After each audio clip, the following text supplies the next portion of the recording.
بسم اللہ الرحمن الرحیم۔ سفر اسلامی سال کا دوسرا مہینہ ہے اور اس مہینے کو لوگ منحوس سمجھتے ہیں، اور لوگوں کے عقائد یہ ہیں کہ سفر کے آغاز کے اندر آسمان سے کئی لاکھ بلائیں نازل ہوتی ہیں، اور اسی وجہ سے پھر وہ اس مہینے کے اندر یعنی آغاز میں کوئی خوشی کا کام نہیں کرتے اور کوئی نئے کام کا آغاز نہیں کرتے، اور ان کا عقیدہ یہ ہے کہ کہیں ایسا نہ ہو کہ ہمارا کام جو ہے وہ خراب ہو جائے۔ اس کی حقیقت کیا ہے اور سفر کو سفر کیوں کہا جاتا ہے، اور زمانہ جاہلیت کے اندر کس قسم کی رسومات اس مہینے کے ساتھ لوگوں نے منسوب کر رکھی تھیں، اور پھر اسلامی نقطہ نظر کیا ہے، رسول اللہ صلی اللہ علیہ وسلم کی اس حوالے سے تعلیمات کیا ہیں، آج کے ویلاگ کے اندر ہم اس پر بات کریں گے۔ سب سے پہلے ہم بات کرتے ہیں کہ سفر کو سفر کیوں کہا جاتا ہے۔ لوگ 3 مہینے جب گزار چکے ہوتے، 3 مہینے حرمت والے، ذوالقعدہ، ذوالحجہ اور محرم، ان 3 مہینوں کے اندر لڑائی جھگڑا نہیں کرتے تھے، کوئی جنگ و جدال اور کوئی نئی لڑائی وہ شروع نہیں کرتے تھے۔ تو جب سفر کا مہینہ آتا تو لڑائی جھگڑوں کا آغاز ہوتا اور وہ اپنے گھروں سے نکلتے، گھر خالی ہو جاتے۔ اسی بنا پہ اس مہینے کو سفر کہتے اور اس مہینے کو منحوس قرار دیتے۔ اس کی وجہ یہ تھی کہ وہ سمجھتے تھے کہ چونکہ اس مہینے کے اندر جنگ و جدال شروع ہو رہا ہے، لڑائی جھگڑے شروع ہو رہے ہیں، تو لہذا یہ مہینہ جو ہے یہ منحوس ہے۔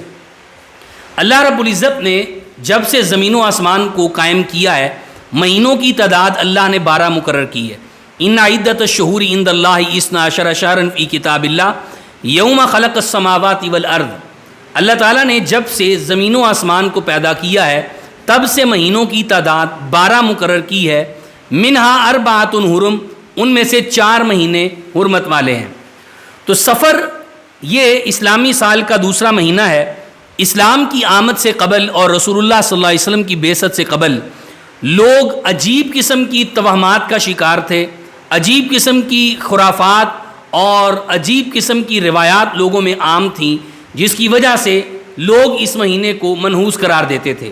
قرآن مجید کی اس آیت کو سمجھیے، اللہ رب العزت اس بات کا تذکرہ کرتے ہیں، قُل لَن يُصِيبَنَا إِلَّا مَا كَتَبَ اللَّهُ لَنَا هُوَ مَوْلَانَا وَعَلَى اللَّهِ فَلْيَتَوَكَّلِ الْمُؤْمِنُونَ، کہ جو بھی کوئی مصیبت، کوئی تکلیف، کوئی پریشانی آپ کو پہنچتی ہے تو وہ اللہ رب العزت کی طرف سے پہنچتی ہے۔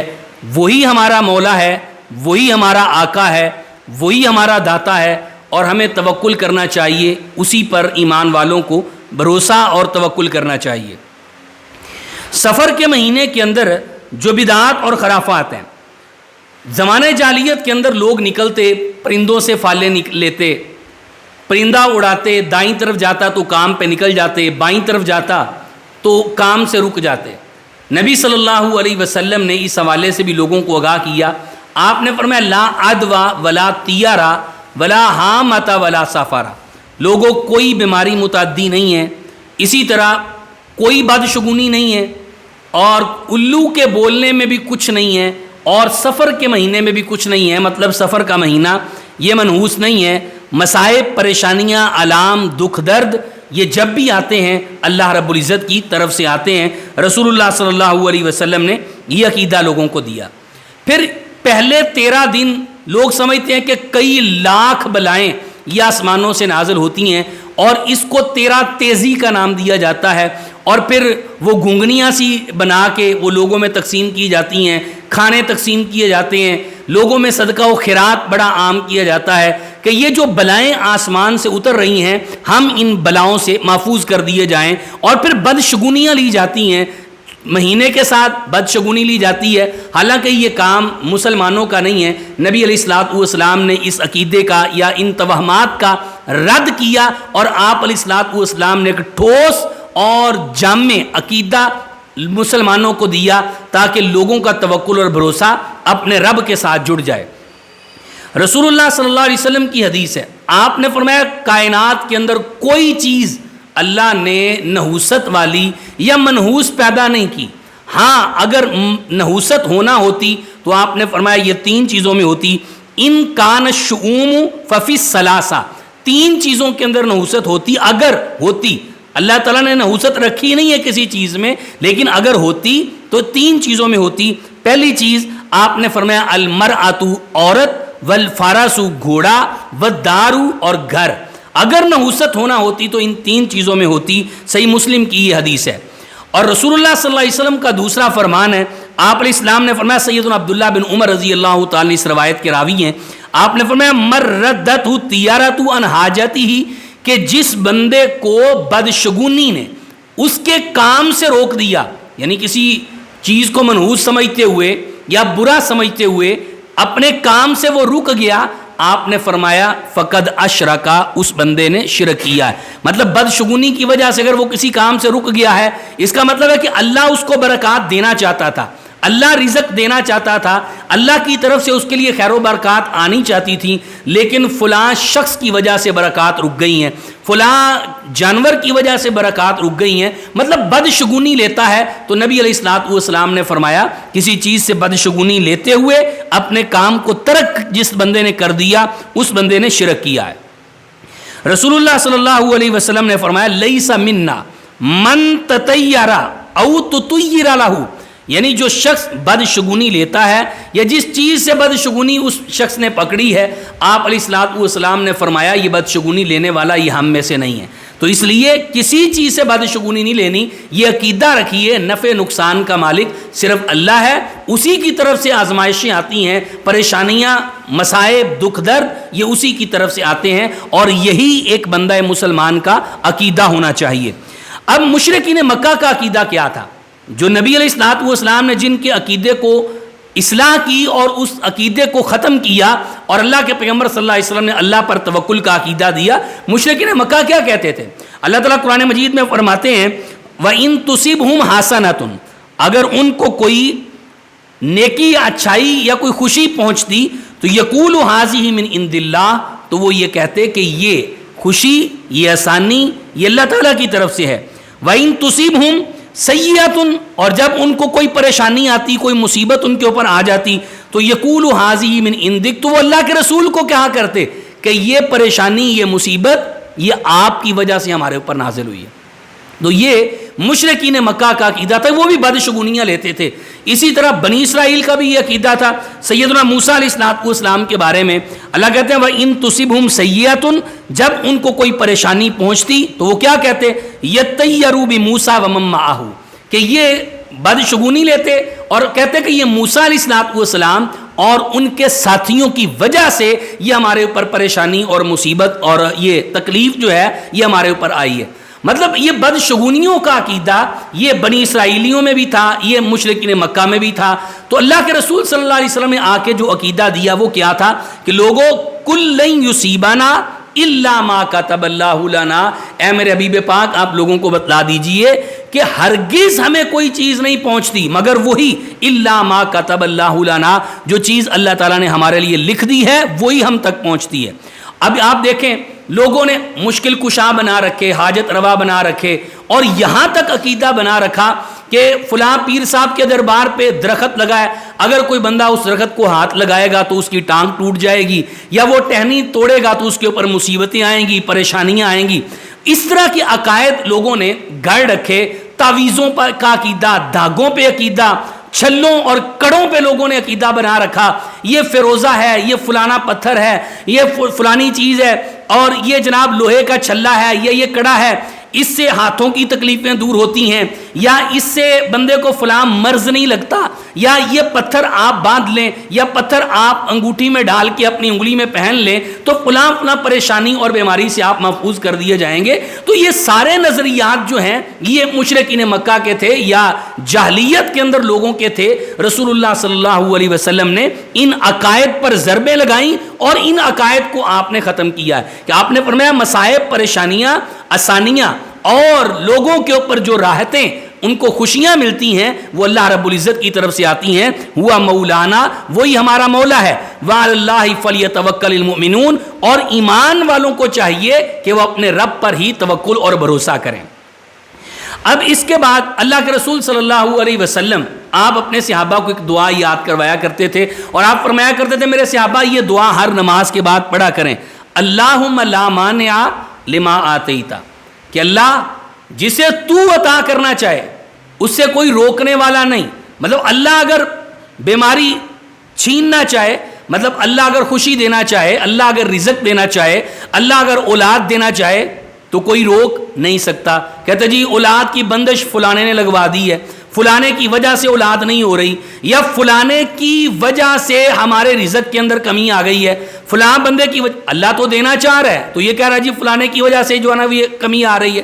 اب نبی علیہ الصلوۃ والسلام تو عقیدہ دے رہے ہیں کہ بھئی اللہ کے اوپر توکل کرو، بھروسہ اللہ کے اوپر کرو. اگر اللہ نے ایک چیز آپ کے مقدر کے اندر لکھ دی ہے تو کائنات مل کے وہ چیز روک نہیں سکتی. اللہم لا مانع لما آتیت، اللہ جسے تو دینے پہ آئے کائنات مل کے روک نہیں سکتی، کوئی اس کو روکنے والا نہیں ہے.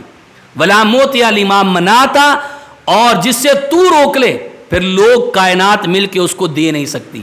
اب اللہ اگر اولاد نہ دینا چاہے تو کائنات مل کے نہیں دے سکتی. اب یہ کہتے ہیں جی امام زامن باندھ لو اولاد مل جائے گی، فلاں دربار یا ڈیری پہ جا کے منت مان لو اولاد مل جائے گی، یا فلاں جگہ سے جا کے درخت کے اوپر کوئی دھاگا باندھ لو تو اولاد مل جائے گی، یا تعویذ لٹکا دو تو اولاد مل جائے گی. او بھائی اللہ پہ توکل کرو، اللہ پہ بھروسہ کرو.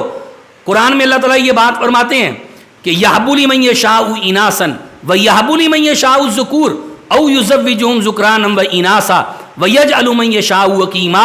اللہ جس کو چاہتا ہے بیٹیاں عطا کرتا ہے، جس کو چاہتا ہے بیٹے عطا کرتا ہے، جس کو چاہتا ہے بیٹیاں اور بیٹے ملا کے عطا کرتا ہے. اور کئی ایسے بھی ہوتے ہیں جو ساری زندگی روتے رہتے ہیں اللہ نہ بیٹا عطا کرتا ہے نہ بیٹی عطا کرتا ہے. تو یہ اللہ تعالیٰ کے اختیار میں.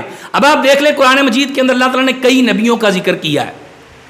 سیدنا حضرت نوح علیہ الصلوۃ والسلام ہے، اللہ تعالیٰ نے کہا کہ نوح کشتی بنا لو، کشتی بنا لی گئی، جوڑا سا ہر چیز کا جوڑا سوار کر لیا گیا.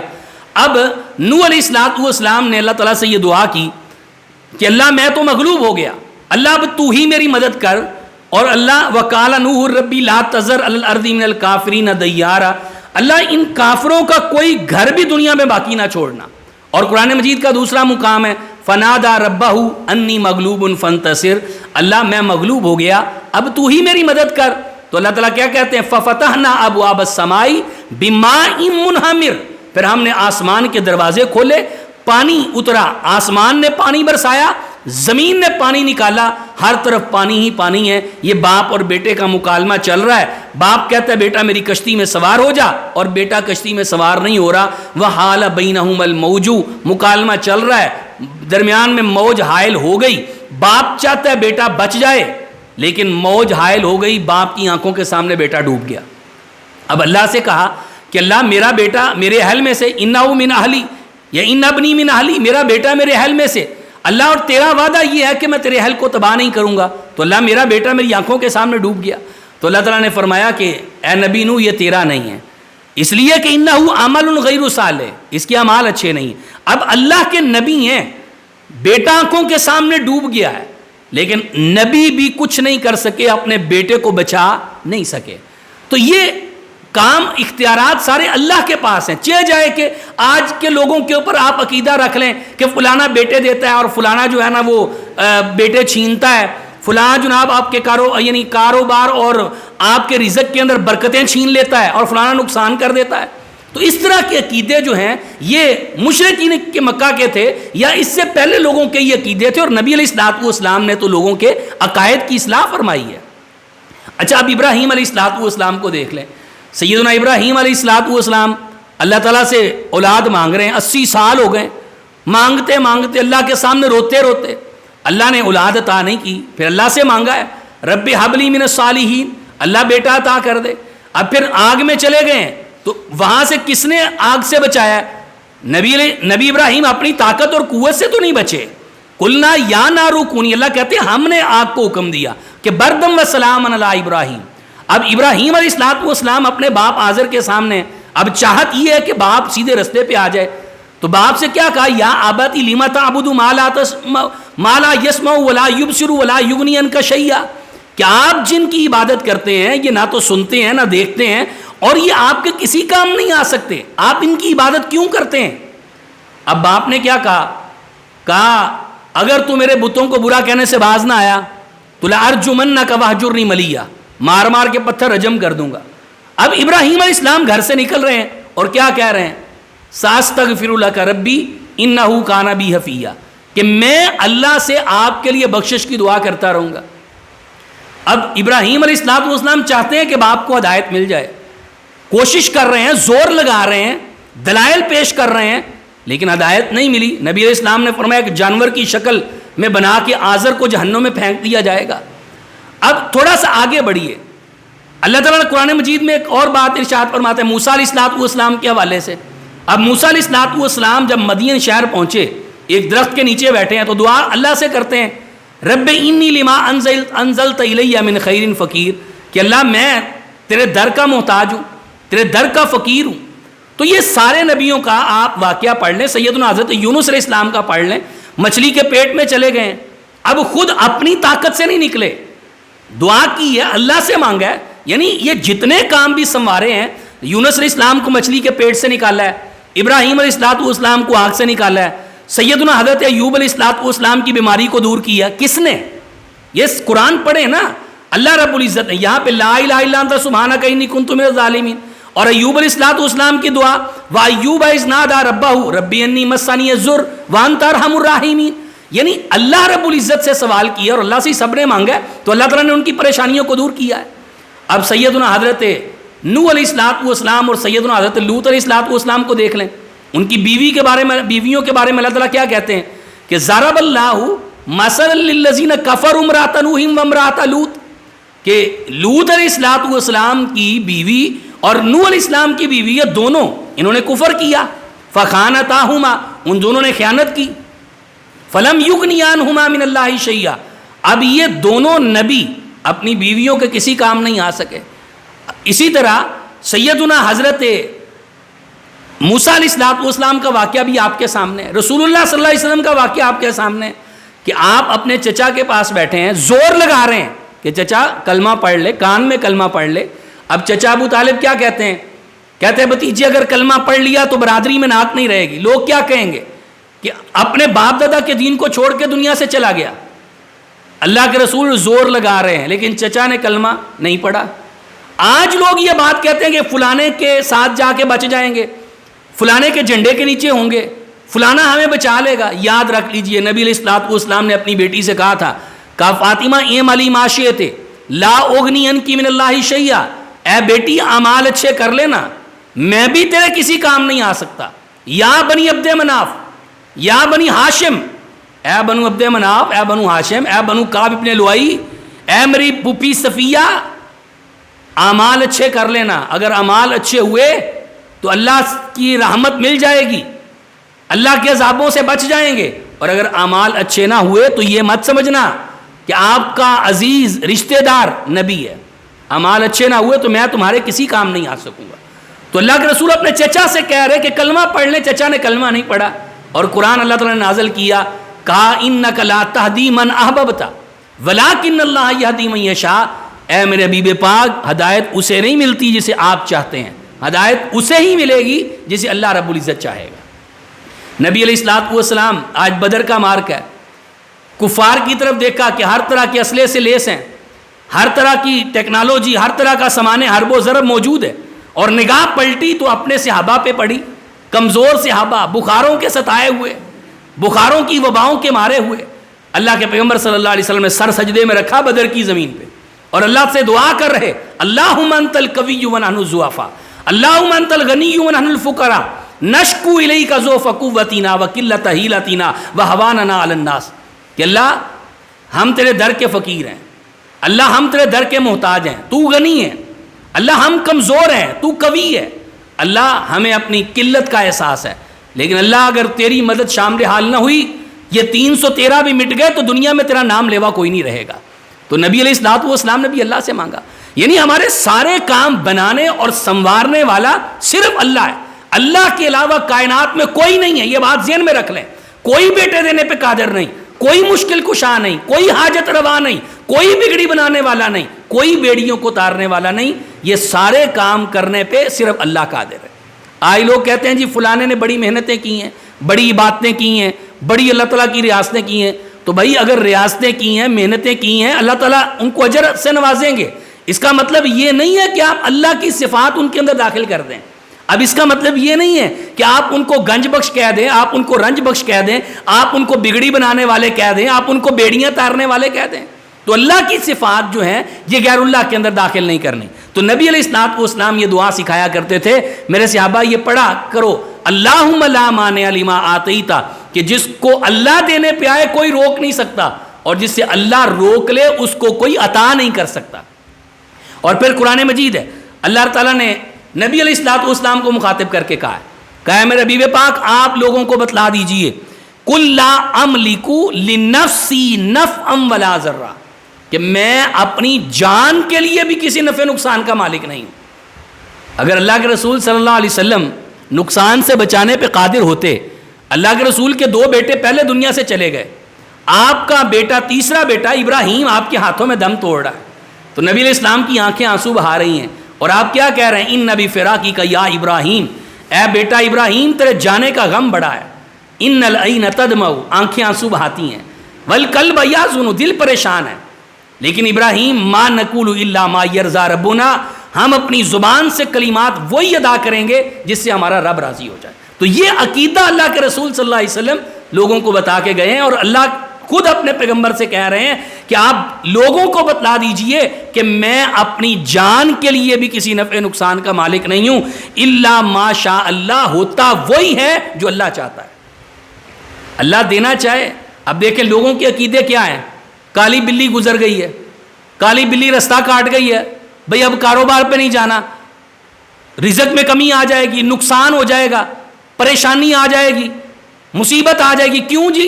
بھئی کالی بلی رستہ کاٹ گئی ہے. عجیب قسم کے عقیدے. اب لوگوں نے تعویذ باندھے ہوئے, یہ تعویذ شفا دیتا ہے, دھاگے باندھے ہوئے, اب یہ دھاگا شفا دیتا ہے. گاڑی نہیں لیتا ہے اور گاڑی لے کے پیچھے جوتا باندھ دیتا ہے. سوال کیا بھئی جوتا کیوں باندھا ہے؟ بھئی اس لیے باندھا ہے کہ گاڑی کا ایکسیڈنٹ نہ ہو. اللہ کے بندو, کلمہ اللہ کے رسول کا پڑھتے ہو اور عقیدے جوتوں پر. اس کا مطلب یہ ہے کہ آپ تو بھائی گاڑی سے زیادہ قیمتی ہو نا, تو پھر یہ جوتا اپنے گلے میں بھی ڈال لو. کیسے عجیب عقائد ہیں لوگوں کے.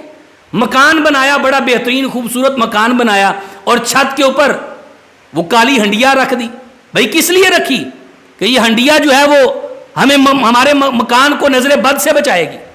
اب یہ کالی ہنڈیوں پہ عقیدے آ گئے ہیں, اب عقیدے جوتوں پہ آ گئے ہیں, اب عقیدے اللہ سے اٹھ کے تعویذوں پہ آ گئے ہیں.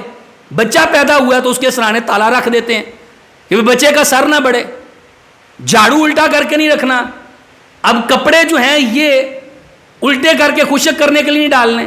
عجیب قسم کی بدشگونیاں ہیں, عجیب قسم کے عقائد ہیں, اور عجیب قسم کے نظریات کے حامل وہ لوگ ہیں کہ جو اللہ کے رسول کا کلمہ پڑھتے ہیں اور قرآن کی تعلیمات کی بات کرتے ہیں, اللہ کے رسول صلی اللہ علیہ وسلم کی حدیث کو ماننے کی بات کرتے ہیں, اور عقیدے اتنے گندے ہیں.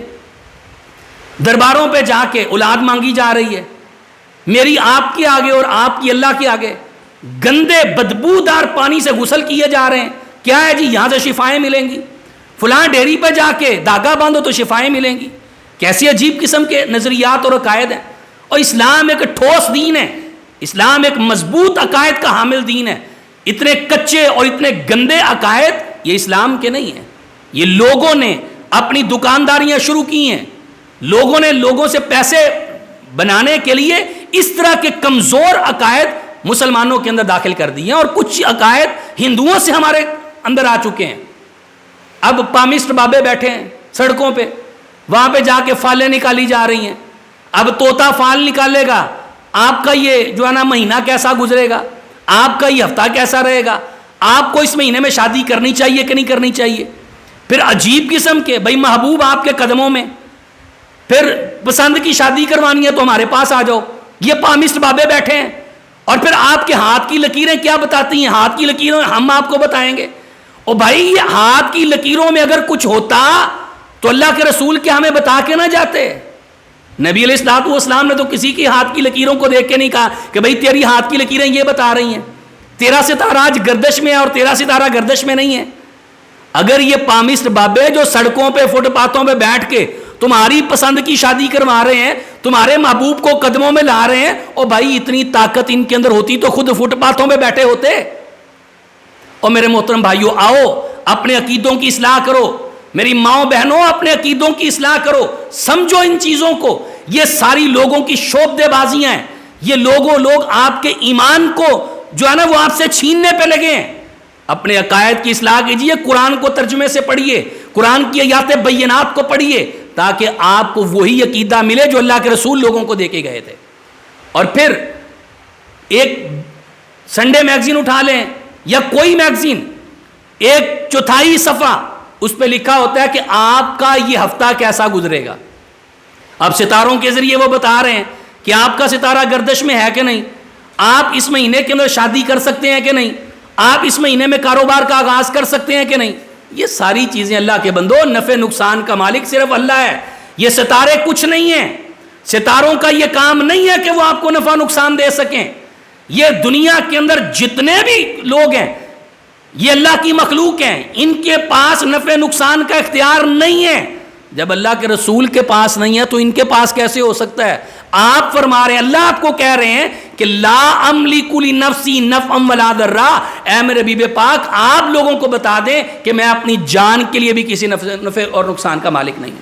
اور پھر قرآن مجید کی دوسری آیت ہے, اللہ فرماتے ہیں وَإِن يَمْسَسْكَ اللَّهُ بِضُرٍّ فَلَا كَاشِفَ لَهُ إِلَّا هُوَ. اللہ اگر تمہیں کوئی تکلیف دینا چاہے تو کوئی دنیا میں ایسا ہے کہ وہ تکلیف تم سے دور کر سکے؟ اللہ دینا چاہ رہا ہے تکلیف. کیا دنیا میں کوئی شخص ایسا ہے کہ جو وہ تکلیف کو دور کر دے؟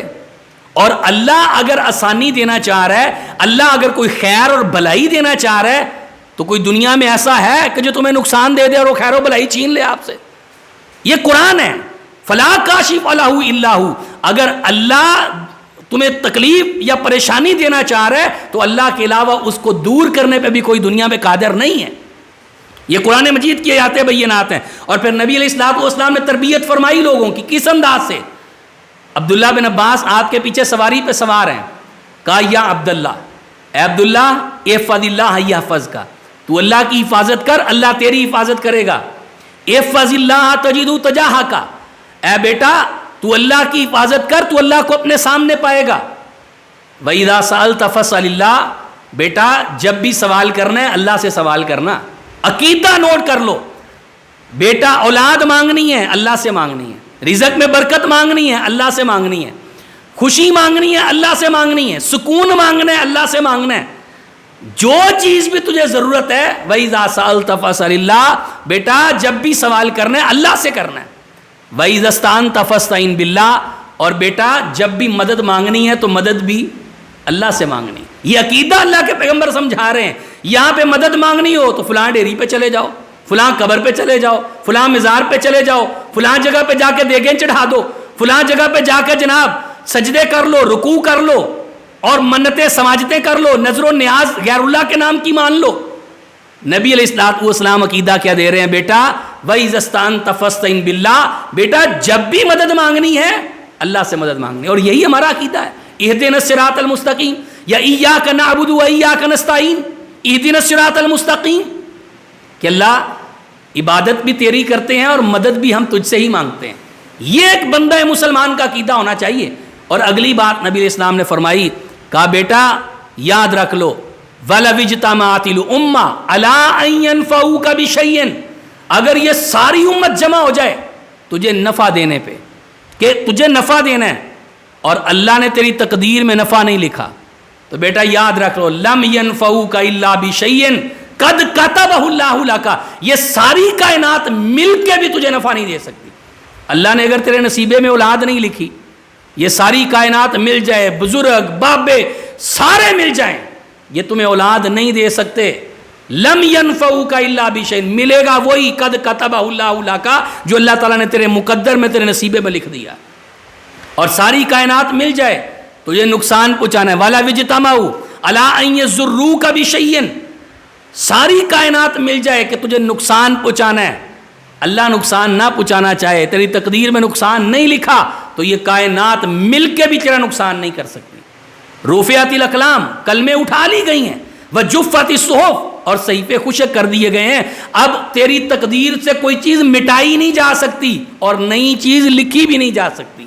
تو جو اللہ تعالیٰ نے لکھ دیا بیٹا تیرے ساتھ وہی پیش آنے والا ہے. تو اس لیے ان لوگوں کے اوپر اپنے عقائد اللہ کو چھوڑ کے غیر اللہ کے سامنے جھکنا یہ اسلام کی تعلیمات نہیں ہے. میرے محترم بھائیو، آؤ اپنے عقیدوں کی اصلاح کرو. اپنے نبی علیہ الصلوۃ والسلام کی شریعت کو اگر ماننے والے ہو تو اللہ کے پیغمبر صلی اللہ علیہ وسلم کے عقائد کو اپناؤ جو پیغمبر علیہ السلام لوگوں کو دے کے گئے ہیں. اور پھر نبی علیہ السلام کی ایک حدیث ہے، آپ نے فرمایا 4 باتیں جو جاہلیت کی ہیں میری امت کے لوگوں میں بھی پائی جائیں گی.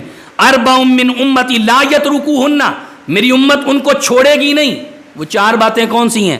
فرمایا الفخر فی الانساب، لوگ اپنی برادری پہ فخر کریں گے، اپنے قبیلے پہ فخر کریں گے، اپنے نسب پہ فخر کریں گے اور لوگوں کے نسبوں پہ تان کریں گے. یہ موچی ہے، یہ نائی ہے، یہ فلانا ہے، یہ فلانا ہے اور میری برادری بڑی ہے. تیسری چیز والاستسقاء بالنجوم، ستاروں سے بارش طلب کی جائے گی. اب بارش کون نازل کرنے والا ہے؟ اللہ. کہتے جی فلاں بزرگ ہے، اندھیریاں اس کی وجہ سے آتی ہیں، اس نے جناب فلانے کا دربار ہے، اس نے سیلاب کو روک رکھا ہے، فلانے نے جناب اس کی وجہ سے بارشیں رک گئی ہیں، یا وہ چاہے تو بارشیں اترتی ہیں.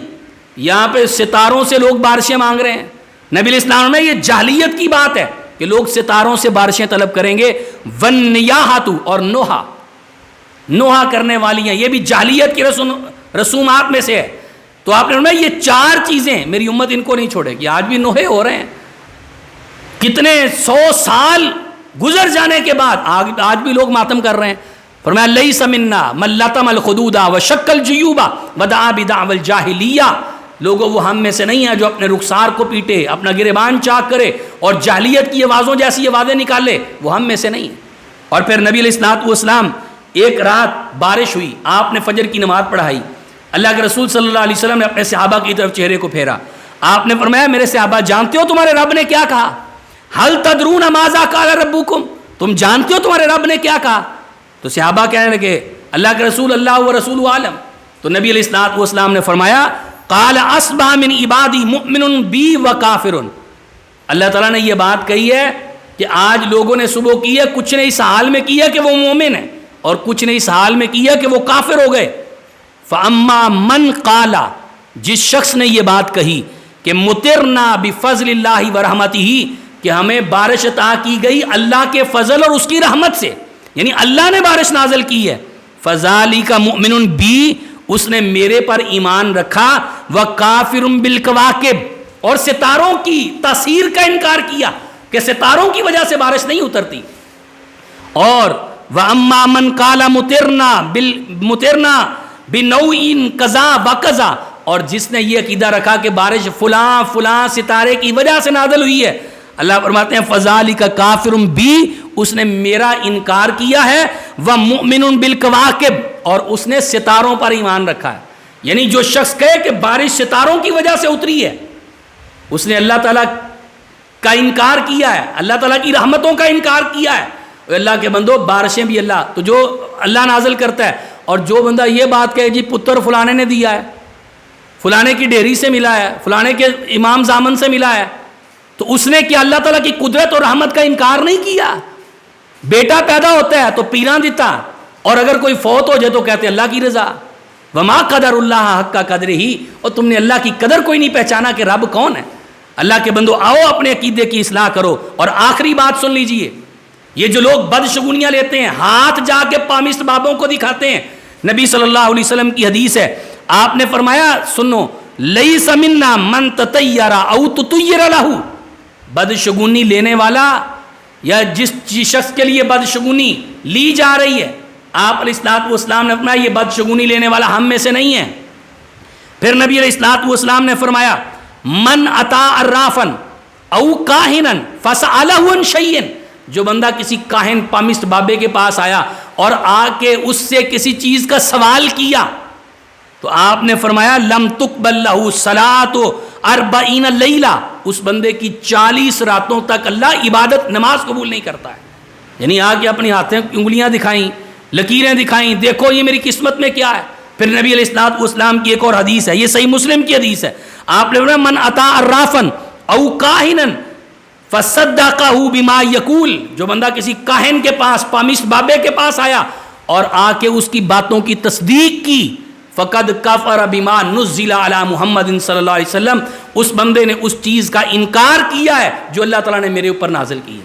آؤ میرے محترم بھائیوں، ان گندے اور غلیظ عقائد سے اپنے آپ کو بچا کے اللہ کے پیغمبر کے دیے ہوئے عقائد کو اپنا لیجئے اور اپنے ایمان میں شامل کیجئے، اپنے بچوں کی تربیت اس نہج پہ کیجئے۔ یہ عقیدے چھوڑ دیجئے کہ فلانا بندہ صبح صبح متھے لگ گیا ہے، بونی جو ہے نا وہ خراب ہو گئی ہے تو سارا دن خراب گزرے گا، یا فلانا بندہ جو ہے وہ صبح صبح مل پڑا ہے تو یہ بندہ چونکہ منحوس ہے اس کی وجہ سے سارا دن خراب گزرے گا۔ مطلب آپ کیا کہنا چاہ رہے ہو کہ اللہ دینا چاہ رہا ہے، اللہ عطا کرنا چاہ رہا ہے، اور یہ بندہ درمیان میں آگے اس کی وجہ سے نہیں ملے گا، یا گھر کے اندر فلاں عورت جب سے آئی ہے تب سے برکتیں چھن گئی ہیں، منحوس ہے یہ عورت۔ اللہ کے بندو، خدا کے لیے اللہ سے ڈر جاؤ اور اس طرح کے عقائد کو چھوڑ کے عقائد وہی اپناؤ جو اللہ کے رسول صلی اللہ علیہ وسلم دنیا سے جاتے ہوئے اپنے لوگوں کو دے کے گئے۔ اور نبی علیہ السلام نے فرمایا تھا، لوگوں 70,000 لوگ اللہ بغیر حساب کے جنت میں داخل کرے گا۔ سیدنا عکاشہ بن محسن کھڑے ہوئے، اللہ کے رسول میرے لیے دعا کریں، اللہ مجھے ان میں شامل فرما دے۔ فرمایا عکاشہ تو انہی میں سے ہے۔ ایک اور صحابی کھڑے ہوئے، اللہ کے رسول میرے لیے بھی دعا کر دیں۔ نبی علیہ السلام نے فرمایا صحابہ کا کبھی ہاں عکاشہ تجھ پہ سبقت لے گیا ہے۔ پھر نبی علیہ السلام نے کچھ چیزیں بتائیں، آپ نے فرمایا اگر تم چاہتے ہو کہ ان 70,000 لوگوں میں شامل ہوں تو یہ کام کر لو، لا یسترکون، وہ دم طلب نہیں کرنے والے ہوں گے، ولا یتطیرون، وہ بدشگونیاں لینے والے نہیں ہوں گے، ولا یکتبون، اور وہ اپنے زخموں کو گدوانے والے نہیں ہوں گے، وعلی ربہم یتوکلون، اور وہ اپنے رب پہ توکل کرنے والے ہوں گے۔ اللہ تعالیٰ ان کو بغیر حساب کے اپنی جنت میں داخل کر دے گا۔ اللہ سے دعا ہے اللہ ہمیں صحیح معنوں میں وہی عقائد عطا کرے جو نبی علیہ السلام ہمیں دے کے گئے، اور ہمیں شعبدے بازی اور گندے اور برے عقائد سے اللہ تعالیٰ محفوظ رکھے۔ اقول قولی ھذا استغفر اللہ لی ولکم ولسائر المسلمین۔